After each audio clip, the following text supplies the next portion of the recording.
Now let's go for the last sum of this chapter, right? It's kind of interesting in a way for us कि आखिरी sum आ गया admission का, ठीक है? Shivani and Neeraj are the partners in a firm sharing profits and loss in a ratio of 1:2. Balance sheet of the firm as on 31st March 16 was यहाँ पे दी गई है हमें कैपिटल शिवानी और नीरज की, profit and loss account, general reserve, सारी चीजें हैं. बैड डेट रिजर्व भी इस साइड पे है, so we need to be careful for this. Then we are given goodwill here and as we know that when we get goodwill we have to close it, ठीक है. Then land and building machinery investment नहीं है, stock debtor सारी चीजें हैं. Then they admitted Vijay is a new partner on the above date for the following terms. Terms कौन सी है? पहला है bad debt reserve is to be kept at 5000 on the debt. अभी यहाँ पे 8000 दिया है, उसको हमें 5000 में कन्वर्ट करना है, so it's a benefit to close bad debt reserve account और रिड्यूस इट, ठीक है. Goodwill is valued at 36000. तो ये ओल्ड गुडविल जो दी गई है उसको हमें क्लोज करना है एज यूजुअल, राइट. बाकी के एडजस्टमेंट्स देख लेते हैं. Value of land building is to be appreciated by 10% and book value of the machine is 25% more than its market value. मतलब ये जो भी है मार्केट वैल्यू से 25% ज्यादा है, उसको कुछ इस तरीके से हम हैंडल करेंगे. And value of stock is to be decreased by 10%. Then value Vijay will bring 50% of the net assets of the new firm as the capital and his share of goodwill in cash. तो अपना share goodwill तो है, cash में लाएगा ही, उसके अलावा जो assets आएगी, जो नेट असेट्स रहेगी, उसका वो 50% को इंट्रोड्यूस करेगा as is capital. This is in a very new point for us because net assets is equal to what, वो हम देखेंगे. Shivani sacrifices 1/3 of her share and Neeraj sacrifices 1/3 share for Vijay. दो चीजें हैं, 1/3 of her share and 1/3, दोनों अलग बात है, दोनों को उस तरीके से हमें देखना पड़ेगा, ठीक है. सबसे पहला काम जो हमें इस पर्टिकुलर सम में करना है that is to go for their working note properly. जो भी है उसकी वर्किंग नोट उसको हमें पहले अच्छे से देखना पड़ेगा, जितनी भी इस वक्त जरूरी है, ठीक है, which are going to be helpful for the calculation of goodwill and all that, right. ठीक है. सबसे पहले जो हमें काम करना है वो सेक्रीफाइस का करना है, क्योंकि एक पार्टनर का सेक्रीफाइस हमें स्ट्रेट अवे दे दिया गया है और दूसरे का जो सेक्रीफाइस है वो किसी और फॉर्म में हमें दिया है. सबसे पहले वो अपन देख लेते हैं कि सेक्रीफाइस रेशियो हम कैसे कैलकुलेट करेंगे, ठीक. So old share, right, Shivani and the names of the partner, it's Shivani and Neeraj, right. का ओल्ड शेयर जो है वो क्या है, दैट इज 1:2. अब हमें बोला गया है कि Shivani sacrifice 1/3 of her share, right. So what's going to be sacrifice of Shivani,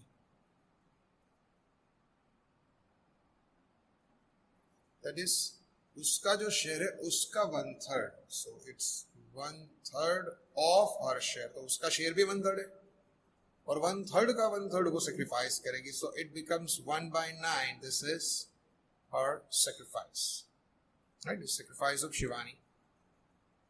और नीरज का हमें स्ट्रेट अवे बोला गया है, how much is sacrificed by Neeraj. So sacrifice of Neeraj is straight away 1/3. ये है उसका सेक्रीफाइस. तो अब इन दोनों का सेक्रीफाइस रेशियो अगर अपन देखें, right, it's going to be say 1/9 raised to 1/3, जैसा होगा. इसके डिनोमिनेटर को अगर अपन इक्वलाइज करें, so that comes to 1/9 raised to 3/9, that means 1:3. This is the sacrifice ratio, ठीक है. सबसे पहला काम ये था कि sacrifice ratio कितना होगा, राइट. इसी रेशियो में गुडविल का भी डिस्ट्रीब्यूशन हो जाएगा, ठीक है। और हमें ये नहीं बोला गया है कि नया पार्टनर जो है विजय, उसका शेयर क्या है। We are told that Vijay is admitted as a new partner, but how much will be his share, उसको कैपिटल कितनी लानी है वो बोला है, वो किसी प्रॉफिट शेयरिंग रेशियो में ऐसा हमें नहीं बोला है, माने हमें वो भी फाइंड करना है, the share of a new partner, right. So share of Vijay is new partner, share of Vijay, who is the new partner, is going to be nothing but the total of these two sacrifices. ये जो sacrifice है दोनों का, उसका हमें total मिला के करना है, ठीक है। So it's sacrifice of Shivani plus sacrifice of Neeraj, दोनों को sacrifice मिला करके उसका शेयर बन जाएगा 1/9 plus 3/9 comes to 4/9, that's going to be share of Vijay, नए पार्टनर का ये शेयर रहेगा, ठीक है। और बिल्कुल इसी शेयर को ध्यान में रखते हुए उसे गुडविल भी लानी है। सो इस शेयर इन गुडविल वो भी हम देख लेते हैं, शेयर इन गुडविल, ठीक है। So what is the new value of goodwill, तो इस पर्टिकुलर सम में हमें दिया गया है कि new value of goodwill is 36, his share is 4/9. So like that, if we see, is supposed to bring in 16,000 as his share of goodwill.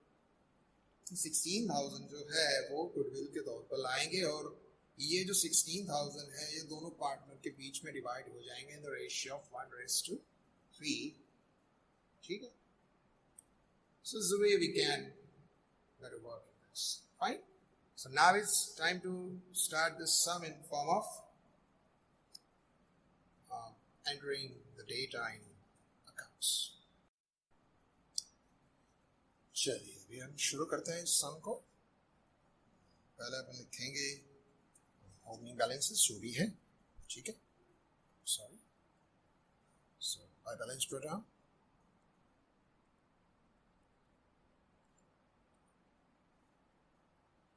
तो opening balance जो है तीनों की रहेगी, दोनों की सॉरी, क्योंकि अभी नया पार्टनर तो एडमिट हो रहा है और उसकी तो हमें कैलकुलेट भी करनी पड़ेगी, right. So tricky point, interesting one, no doubt. तो ये ओपनिंग बैलेंस, फिर हमें इसमें दिया गया है profit and loss in general reserve, जिसके ऊपर कोई एडजस्टमेंट नहीं है, तो वो becomes, know that becomes open reserve, right. So profit and loss account distributed in the old ratio, that is 1:2. The 9,000 है तो डिवाइड हो जाएंगे 3,000 and 6,000 दोनों में। बिल्कुल उसी तरीके से हम डिस्ट्रीब्यूट करेंगे जनरल रिजर्व को भी। General reserve account and that is 15,000, तो वो हो जाएंगे 5,000, 10,000, ठीक है। 1:2, राइट। अब हम बात करेंगे सारे के सारे एडजस्टमेंट्स के, लेकिन उससे पहले कैश की ओपनिंग बैलेंस लिख देते हैं, क्योंकि वो भी अकाउंट है, ठीक है। इसकी जरूरत पड़ेगी, राइट, लिख देते हैं। वैसे अगर ये ना बनाते तो वो भी चल सकता था, क्योंकि प्रीमियम फॉर गुडविल और कैपिटल दो ही चीजें हैं, कुछ विड्रॉल नहीं है, लेकिन as was in a flow we made it. कोई नहीं बना रहा है तो चल सकता है, राइट, ठीक है। तो असेट साइड देखिए एक आइटम हमें मिल रही है, that is goodwill, so we have to close the goodwill account, right. When you are given goodwill in balance sheet, so that needs to be close. ये हमने शुरुआती सम्स जो थे उनमें भी देखा था, and this close always in their old ratio of the partners. So 27 है वो हो जाएंगे 9,000, 18,000, राइट, डिस्क्लोज्ड। अब आ रहा है first adjustment, that is bad debt reserve is to be kept at 5,000 on the debtors. अभी हम देखें तो बैड डेट रिजर्व में दिया गया है 8,000, उसको हमें कन्वर्ट करना है 5,000 में, that means it is to be reduced by 3,000। अब बैड डेट रिजर्व अगर आप कम करेंगे तो वो तो फायदा ही है, माना उतने डेटर अच्छे हो गए, So by bad debt reserve account, that's the amount of difference, that's 3,000. तो अभी नई बैलेंस जो बैड डेट रिजर्व की बन गई वो होगी 5,000 की, तो उसी वैल्यू से हम उसको यहाँ पे इसको लिख रहे हैं जैसे उन्होंने दिया है, बैड डेट रिजर्व 5,000। तो मान लीजिए कोई ये बोल रहा है कि हमें उसको यहाँ पे नहीं लिखा है, लेकिन इस साइड पे लिखना है by deducting from the debtors, so that's equally true, इसमें कोई गलती नहीं, वो भी सही है, ठीक है। Goodwill is valued eight 36,000, goodwill का 36,000 वैल्यूएशन है और उसमें नया पार्टनर जो है उसका शेयर कैसे रहेगा, क्योंकि हमें बोला गया है that Vijay will bring is capital and his share of goodwill in cash, goodwill cash में ला रहा है, तो वो भी हमने कैलकुलेट किया कि वो कितना है उसका share, and that came to 16,000 हमने अभी कैलकुलेट किया, और दोनों के बीच में उसका सैक्रिफाइस रेशियो 1:3 में अगर वो डिवाइड होता है तो वो कैसे रहता है। तो सबसे पहले वो इंट्रोड्यूस हो रहा है, हमने यहाँ पे कैश अकाउंट ड्रॉ किया है, so it's going to be cash to premium for goodwill, तो यहाँ पे पहले उसको लिख लेते हैं, debit side of cash account it's premium for goodwill 16. This 16 will be distributed among the partners in the sacrifice ratio, which is 1:3. 1:3 में दोनों के बीच में डिवाइड हो जाएगा, so that comes to 4 and 12. ठीक है, तो ये हो गया distribution of premium for goodwill, right. ये आगे चलते हैं। The value of land and building is to be appreciated by 10%। माना लैंड एंड बिल्डिंग हमें जो दिए गए हैं उसकी वैल्यू हमें बढ़ानी है, तो दिए गए हैं 1,50,000, 150 को बढ़ाएंगे 10%, तो वो 10% तो बेनिफिट रहेगा, is going to be credited over here by land and building account. 1,50,000 का 10% निकालेंगे, वो होगा 15,000, और उस वजह से जो वैल्यू बढ़ जाएगी लैंड एंड बिल्डिंग की, right. Now it's 150 plus 15 comes to 1,65,000। ये हो गई नई वैल्यू लैंड एंड बिल्डिंग की, ठीक है। आगे बढ़ते हैं। Book value of machinery is 25% more than its market value. Machinery जो है उसकी वैल्यू जो इस वक्त हमें दिख रही है, right, this 25% more than the market value. तो मार्केट वैल्यू वो कितनी होगी इस वक्त, जो भी है वो बुक वैल्यू है, and you are told that book value is 25% more than the market value, तो वो किसके परसेंटेज की बात हो रही है? 25% जो है वो बुक वैल्यू के है या मार्केट वैल्यू के है? सबसे पहली बात, see calculation will play important role here, be careful. जो दिया गया उसका सीधा 25% मत कीजिए, क्योंकि वो बुक वैल्यू दी गई है। आपको जो परसेंटेज रिलेशनशिप दिखाई गई है वो बुक वैल्यू की है या मार्केट वैल्यू की? Please note, it's 25% of market value, so to assume, suppose market value of machine is 100, ठीक है। जिस किसी का भी परसेंटेज दिया गया है उसको हम 100 के बेस में लेंगे, fine. If it is 25% of market value, consider market value as 100, ठीक है। अब की जो वैल्यू यहाँ पे दी गई है बुक में, it is 25% more than this, so add plus 25% more, इसका 25% मोर करेंगे तो टोटल हो जाएगा 125। This is the book value given which is 50,000। माना इस वक्त बुक में जो 50,000 आपको दिए गए हैं वो किसी वैल्यू के 25% प्लस करके मिले हैं। This is already 25% more of some amount. We don't know what is that. वो हमें फाइंड करना है कि वो ओरिजिनल मार्केट वैल्यू कितनी होगी कि जिसके हम 25% प्लस करते हैं तो ये 50 बन जाता है। ठीक है। So from book value to market value, यहां से यहां पे जाना है, तो ऐसा कुछ इक्वेशन हमें बनाना पड़ेगा।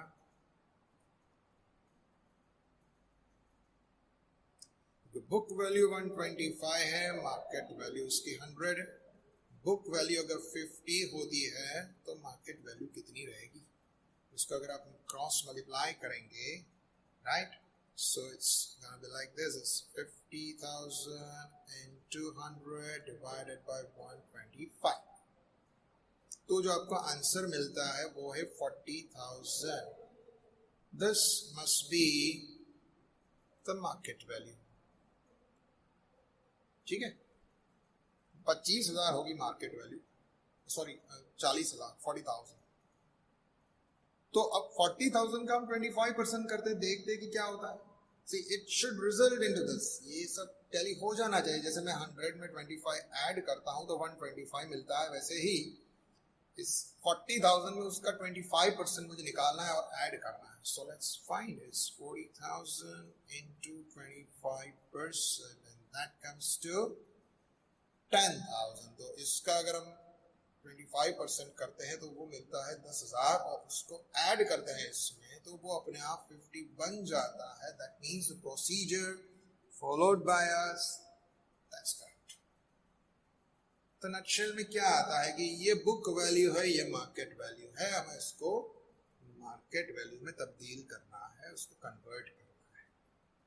सो I hope you all are clear with this. Very fundamental thing what we have kept in mind is consider market value as 100। सिर्फ इतनी ही चीज आपको याद रखनी है कि जिस किसी का भी परसेंटेज रिलेशनशिप हमको दिया गया है उसको 100 के बेस में हमें लेना है। If it is say 25% of market value, then consider market value as 100, and if it is 25% of say book value, then consider that as 100। ठीक है, तो उस तरीके से हमने इसको किया है, राइट। तो अभी हम इसको पोस्ट करते हैं रेलेवेंट अकाउंट में। सबसे पहली बात यह है कि भाई नई वैल्यू जो है वो मशीनरी की कम हो गई, हमें दी गई है बुक में 50, लेकिन नई वैल्यू मार्केट वैल्यू जो है वो 40 हो गई है। So it is decreased, and whenever there is decrease in the value of any asset, it's a loss to be debited to revaluation. यहाँ पे अपन लिखेंगे मशीनरी 10,000, ये हो गई 10,000, right. That's one of the interesting adjustment and that is done, ठीक है। Value of stock is to be decrease by 10%, जो भी है 10% निकल जाएगा, तो अभी वैल्यू कितनी है उसकी, द वैल्यू गिवन इज 20,000। अब 20,000 का 10% करेंगे, राइट, तो हो जाएगा 2000, 2000, और 2000 उसमें से निकाल देंगे तो 20 minus 2 comes to 18, माने new value of stock will become 18, 18,000 हो जाएगा, ठीक है। Next is Vijay will bring 50% of the net assets of the firm as capital and his share of goodwill। तो उसका जो goodwill का था वो काम हमने कर लिया। अभी बात आ रही है उसकी कैपिटल की, और लास्ट वाला एडजस्टमेंट है सेक्रीफाइस का, किसने कितना सेक्रीफाइस किया, जो हमने ऑलरेडी कंप्लीट कर लिया। So in a way no more adjustments are left except capital. Capital के अलावा सारी चीजें खत्म हो गई। So it's time to find out the result of revaluation and let's distribute it among the partners in their as usual old ratio, ठीक है। ये दिख रहा है कि क्रेडिट का टोटल जो है बड़ा है, डेबिट का छोटा है, तो यहाँ पे हमें दिख रहा है that there is a profit, right। Profit जो है वो पार्टनर में डिवाइड हो जाएगा in their old ratio, that is 1:2। Shivani and Neeraj, ठीक है। 1:2 में अगर ये डिवाइड होता है 2 and 4, and as a profit going to be credited partners capital account, credit जाएगा its revaluation account, this profit. 2 and 4 the old partners. Okay. Now we are told that new partner brings in half of the net assets. Net assets का मतलब क्या होता है? Net assets का मतलब होता है कैपिटल. Assets minus liabilities. लेकिन उसके लिए हमें क्या करना है? उसके लिए हमें कैपिटल फाइंड करनी पड़ेगी ना. लाइबिलिटीज तो निकाल देंगे, लेकिन कैपिटल का क्या करेंगे? तो सबसे पहली बात हम ये करते हैं कि ये पार्टनर जो है इनकी कैपिटल की बैलेंस फाइंड कर लेते हैं. Right, then will prove it. Okay, ये कैसे कैपिटल है. सबसे पहले क्या काम करते हैं? Just totalling the capital. Right, तो क्रेडिट का टोटल बिगड़ जा रहा है. That is 1,14,000 as usual. Credit is always bigger, and here we will find the same thing. 1,82,000. ठीक है, 182. तो 1,14,000 and 182 उसमें से ये निकाल देंगे. ठीक है, so 1,05,018.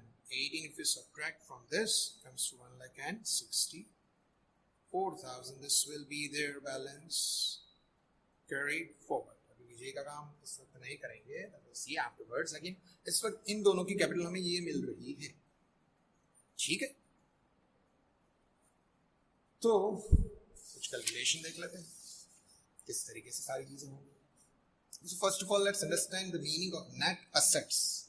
Net assets का मतलब क्या होता है? Net assets माने total assets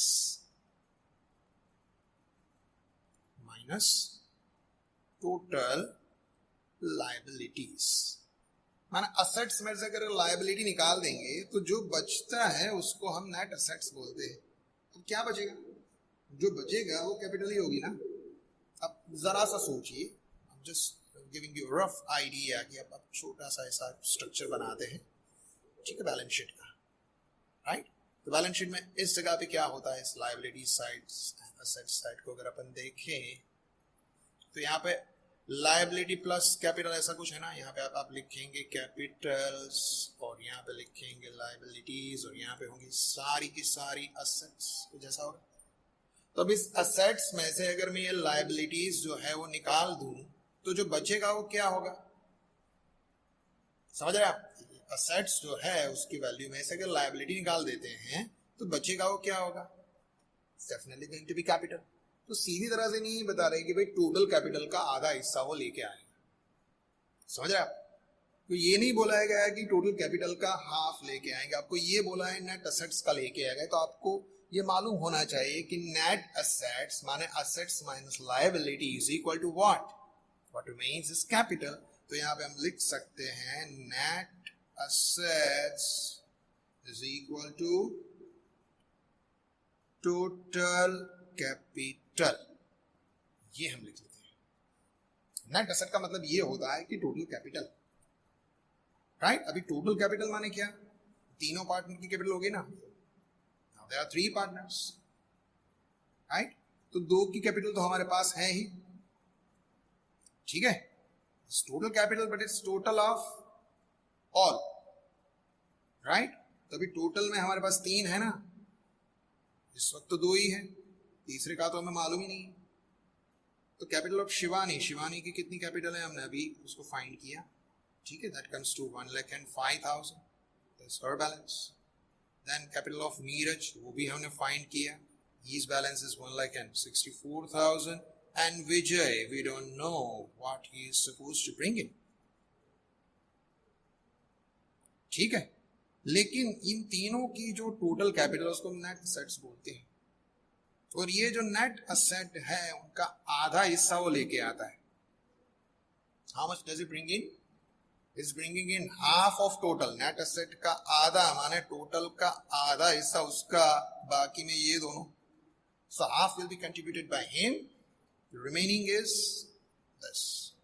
तो जो भी है, ठीक है, आधा हिस्सा, हाफ या 50%, जो भी बोले, 50% बोले तो भी वही बात होती है ना, हाफ इज इक्वल टू 50%, तो जो भी लिखे परसेंटेज में हो या फ्रैक्शन में हो, बात तो एक ही होती।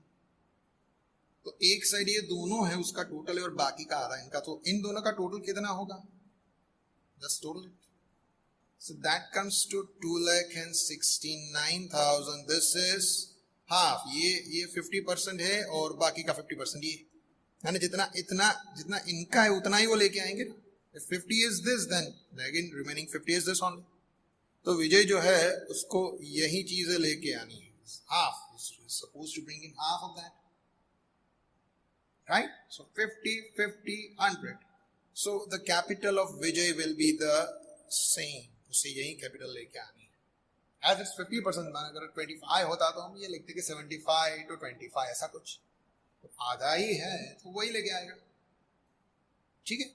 So he is supposed to bring in this as his capital, as he is going to bring in half of the net assets. Net asset माने टोटल कैपिटल का आधा इसका उस अकेले का होगा, बाकी के आधे में वो दोनों पार्ट माने बाकी के आधे जो है उनकी कैपिटल का टोटल बना ले तो वही उसको लेके आना है, सिंपल ना। So in that case now we are supposed to write cash bank account debit to Vijay's capital account is 2,69,000. यहाँ पे हम लिखेंगे Vijay's capital account 269 और यहाँ पे होगा cash account in Vijay's capital 269, ठीक है। यहाँ पे उसकी एंट्री हमने दे दी, तो ये हो गई उसकी balance, and the same will be carried forward, that will become new capital. All the partners Capitals लिख लेते हैं। सबसे पहले है शिवानी, उसकी कैपिटल है 1,05,000। फिर आ रहे हैं नीरज, उसकी कैपिटल है 164, and the last Vijay, that's the total of both, it's 269। तो ये हमने कंप्लीट कर लिया, राइट। तो अभी क्या करना है, वैसे कुछ बचा नहीं है, तो अभी सारी चीज़ों की बैलेंसेस वगैरह टोटल वगैरह फाइंड करके अभी रिवैल्यूएशन का काम खत्म हो गया, तो ये कैश अकाउंट का हम टोटल निकाल लेते हैं, ठीक है। उसकी जो भी बैलेंस आती है that has to be transferred here in new balance sheet, right.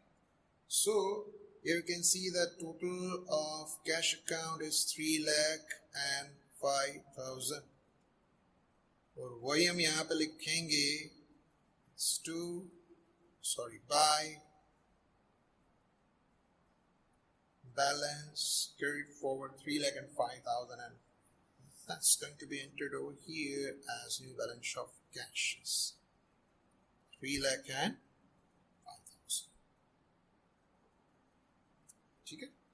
New balance. और इसके अलावा जो भी बैलेंस बची है जिसके ऊपर कोई एडजस्टमेंट नहीं था, जैसे कि आपको क्रेडिटर के ऊपर एक भी एडजस्टमेंट नहीं दिया गया है, तो वो हमें एज इट इज वैल्यू से लिखना है, जैसे हम हर बार करते आए, राइट, इन एवरी सम।